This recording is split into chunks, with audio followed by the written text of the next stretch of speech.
All hail Biafra. This is Biafra Liberation Army Network coming to you again. Please do subscribe, like, share, and comment. Another Simon Ewa in Nigeria. And I know this will skip the mind of Tunubu and the rest of them that said they are in Aso Rock. They've not even finished managing Simon Ewa. They cannot even manage him. They can't. The one that Mazilam Bekano gave them woto. They're still trying to recover from that. Another shock is coming to them. Are you sure they will survive this? Because people have taken a lot of bitter pills from Nigeria government. People have swallowed a lot of nonsense that they ought not to have, swallowed. But because they're trying to bear to wait to see if there will be,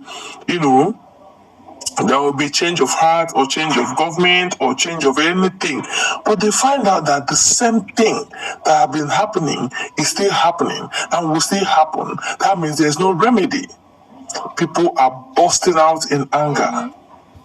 Busting out and say, wait for us. I want to leave this video so that you will hear and see the person I am talking about. This here. Yesterday, I read something from the Sahara's reporters. According to them, a UN report, which says that Nigeria joins Somalia. Nigeria joins Somalia. Others on list of hunger hotspots, likely to be soon hit by acute food, insecurity.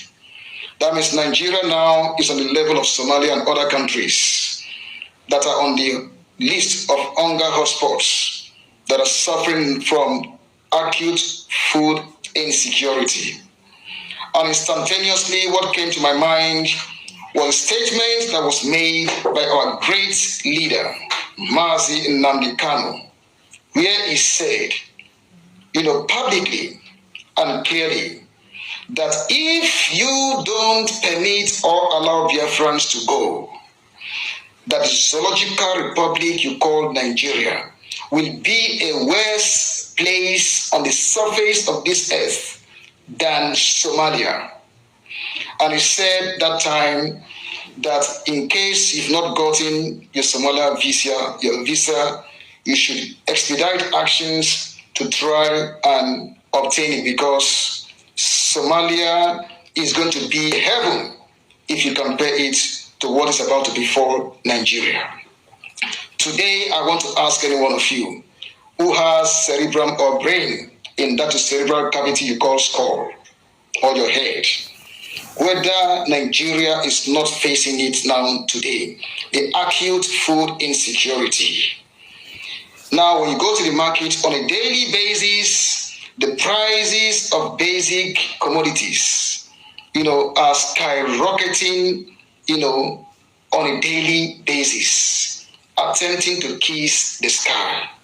And as I see what is playing out today, and I'm telling you, let me tell you this, the revolution that is about to start in that zoo will begin from the markets. Will begin from the markets. What we are telling all of you, do the right thing, understand? Stand on what is right, understand? All of you felt we were this and that. Today, it is not going to be a matter of whether you're Hausa, Igbo, or Yoruba, or Fulani, or Efik, or whatsoever. We are all in need together. And it is a fact that what is happening today is touching every single human being.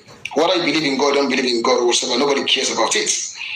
And if you take a look, something amazing also shook me yesterday, and I was laughing. And that was the argument at the floor of the National Assembly, whether cows are citizens of the country or whether cows are not supposed to be citizens of the country. In this 21st century, you are still arguing idiotically, about cows, ruga or no ruga everywhere.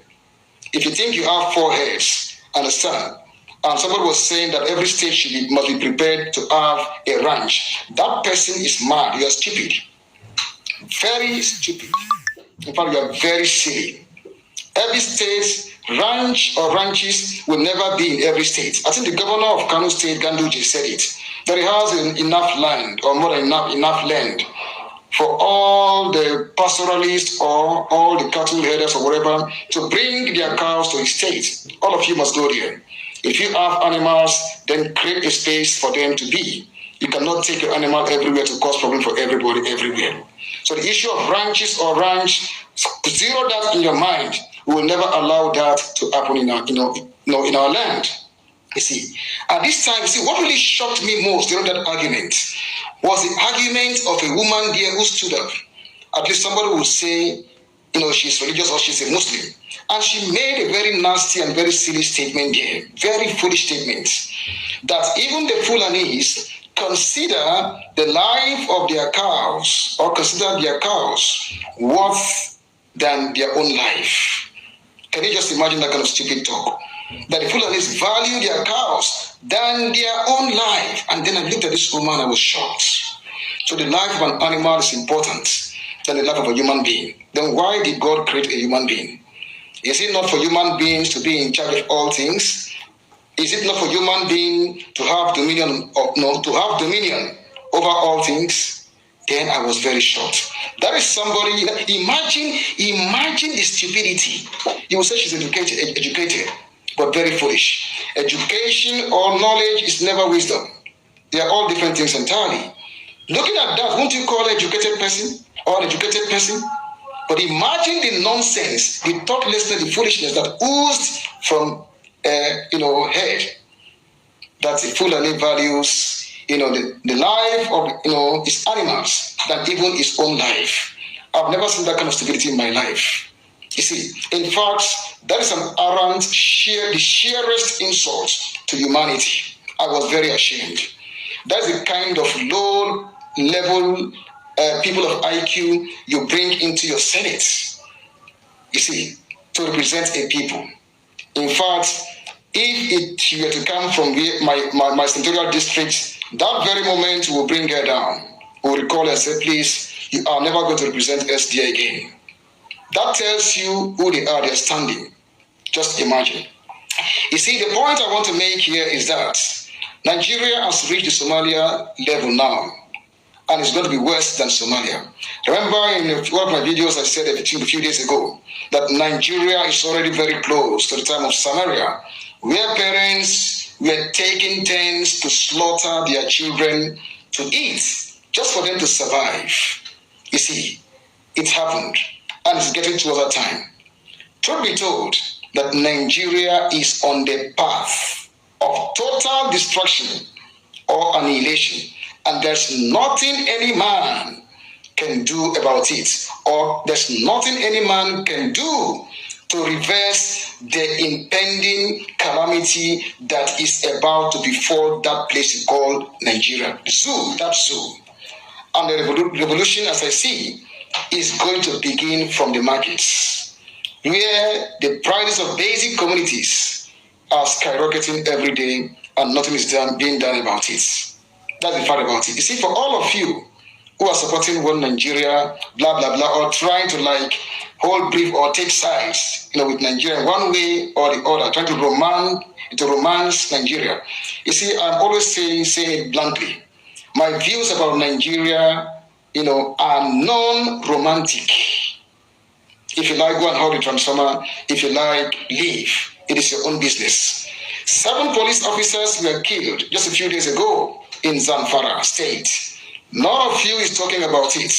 You're all championing that one that happened in the East and talking all kinds of nonsense. 7 police officers were killed in faraway Zamfara State. I said none of you talking about it. It's not trending. It's not really an issue. It's normal. Anyway, that is the issue we're talking about here. That's a big problem.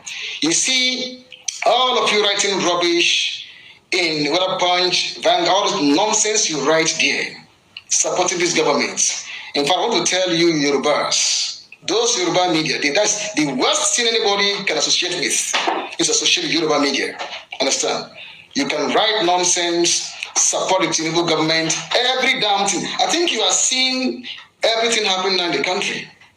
You can support it, take sides. But I'm telling you, that all of you that are supporting the Fulanis, you see, metaphorically or ironically or however, your lives are going to be worse than the lives of the Hausas in their own land.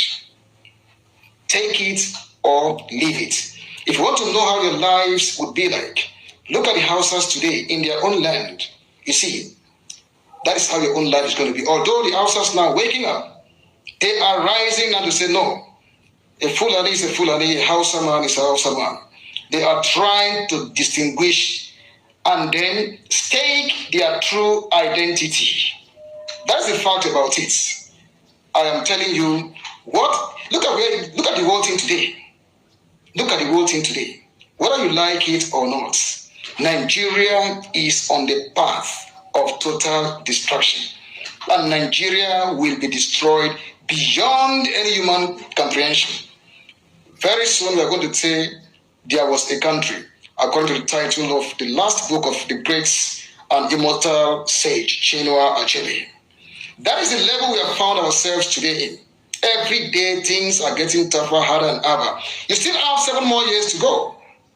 That was just year 1 just passed. 7 more years are waiting you to feel the heat of your nonsensicalities. Oh my goodness, have you heard him?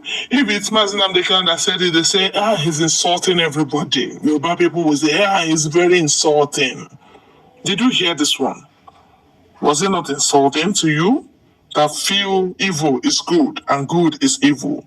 You feel you want to respect an idiot in government.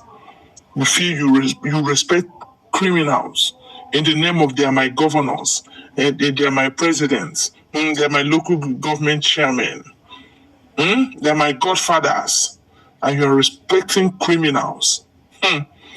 Well, doom awaits everybody that calls white, black, in any guise or at any level that you are not saying the truth and you're not condemning evil.